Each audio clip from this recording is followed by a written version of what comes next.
अलिबागच्या समुद्रकिनारी एक नवीन जीव सापडलेला आहे.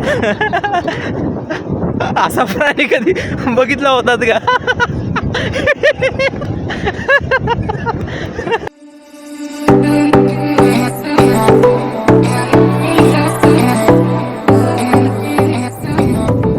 नमस्कार मंडळी, मी विराज चव्हाण तुमच्या सगळ्यांचं स्वागत करतो आपल्या सफर अनलिमिटेड यूट्यूब चॅनलमध्ये.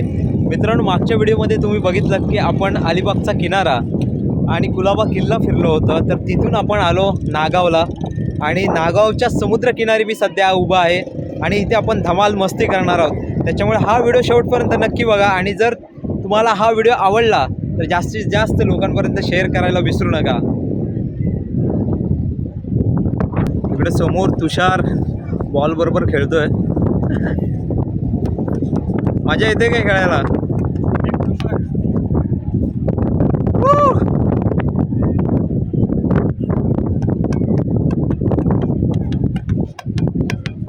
कसं वाटतंय या बीचवर येऊन?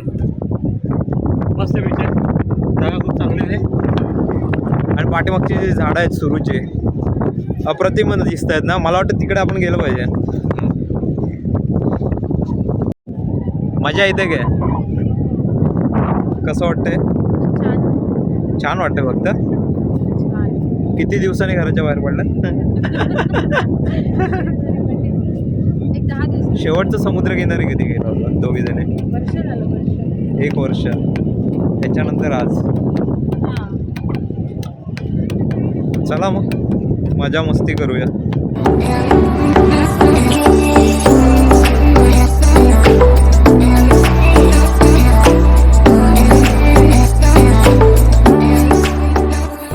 अलिबागच्या समुद्रकिनारी एक नवीन जीव सापडलेला आहे. असा प्राणी कधी बघितला होतात का?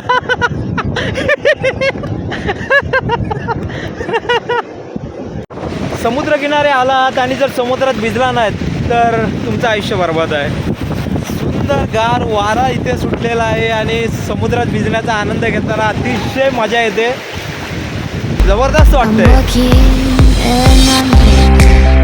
Will you dare to give it over and walk by my side?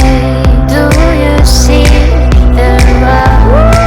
Do you hear its call? Do you want?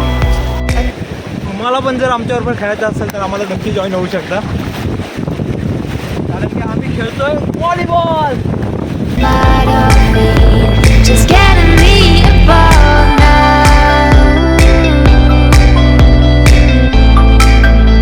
Just getting me above now.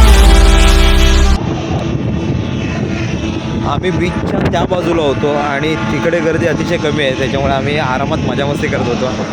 आणि किनाऱ्याच्या ह्या बाजूला बघा किती लोक आलेले आहेत. शनिवार रविवार सुट्टी असल्यामुळे खूप गर्दी झालेली आहे समुद्रकिनारी. आणि इथला जो समुद्रकिनारा आहे त्याच्याबद्दल बोलायचं झालं तर हा अतिशय क्लीन बीच आहे. खूप सुंदर साफसफाई इथे केलेली आहे. त्याच्यामुळं नक्कीच त्याच कारणामुळे इथे पर्यटक जास्त मोठ्या प्रमाणात या समुद्रकिनारी गर्दी करतात. समुद्रकिनारी फिरायला येणाऱ्या प्रत्येक व्यक्तीची अशी इच्छा असते की त्याला सुंदर असा सूर्यास्त बघायला मिळावा आणि असाच सूर्यास्त आता आपल्याला बघायला मिळत आहे.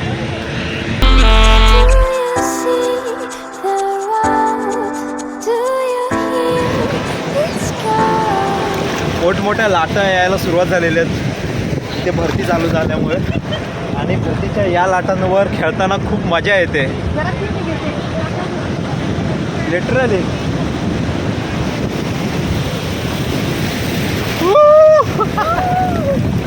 जबरदस्त वाटतंय.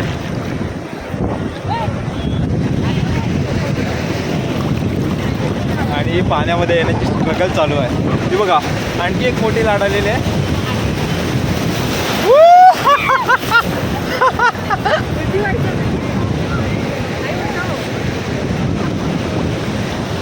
आपण आता समुद्रातून बाहेर निघूया आणि आपला जो होमस्टे आहे त्या होमस्टेच्या इथे जाऊया.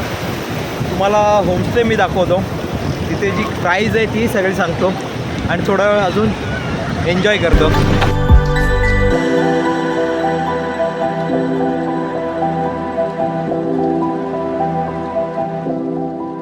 ज्या ठिकाणी आम्ही राहिलो आहे ते आहे मिहीर कॉटेज आणि इथे आम्हाला फक्त 1800 रुपयामध्ये रूम मिळाली आहे चौघांसाठी.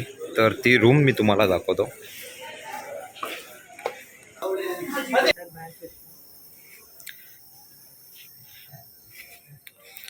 हे असे 2 मोठे बेड त्याने लावलेले आहेत आणि इथे आपण 4 जण राहत आहोत. फक्त 1800 रुपयामध्ये ही रूम आम्हाला मिळाली आहे. आणि जे एक्स्ट्रा बेड आहेत किंवा जर तुमचे अजून एक्स्ट्रा काही माणसं असतील तर त्याच्यासाठी तुम्हाला वेगळा चार्ज देण्याची आवश्यकता नाही आहे. आणि तसाच इकडे अटॅच वॉशरूम आहे. सो जे काही मी आत्तापर्यंत रूम बघितले होते इथे नागावमध्ये तर त्याच्यापैकी हे बेस्ट रूम आम्हाला मिळाले आहे इन रिजनेबल प्राईजमध्ये. सो तुम्ही जर कधी इथे आलात तर ह्या कॉटेजला नक्की भेट द्या आणि मिनिमम प्राईजमध्ये इथे राहण्याची सोय उपलब्ध आहे, तिचा फायदा घ्या. मित्रांनो, आम्ही रात्रीचं जेवणासाठी पंचवटी रिसॉर्टमध्ये आलो होतो आणि इथे प्युअर व्हेज जेवण मिळतं. तर या जेवणात आम्हाला वाटलं होतं की इथलं जेवण खूप चांगलं असेल, पण ज्याप्रमाणे इथली सर्व्हिस आहे आणि जेवणाची जी क्वांटिटी आहे ती अतिशय कमी आहे. त्याच्यामुळे मी रेकमेंड करेन की जर तुम्ही इथे येत असाल तर या रेस्टॉरंटमध्ये येण्यापेक्षा इथे जे आजूबाजूला खानावळ आहेत त्या खानावळमधून तुम्ही जेवण घ्या. तिथे तुम्हाला स्वस्तामध्ये अतिशय चांगलं जेवण मिळेल. आणि हे जे रेस्टॉरंट आहे हे फक्त नाव मोठं आणि लक्षण खोटं अशा पद्धतीचं रेस्टॉरंट आहे. तर मी सांगेन की इथे तुम्ही अजिबात येऊ नका. आजूबाजूला ज्या घरगुती खानावळ आहेत तिथे तुम्हाला अतिशय उत्तम असं जेवण मिळून जाईल.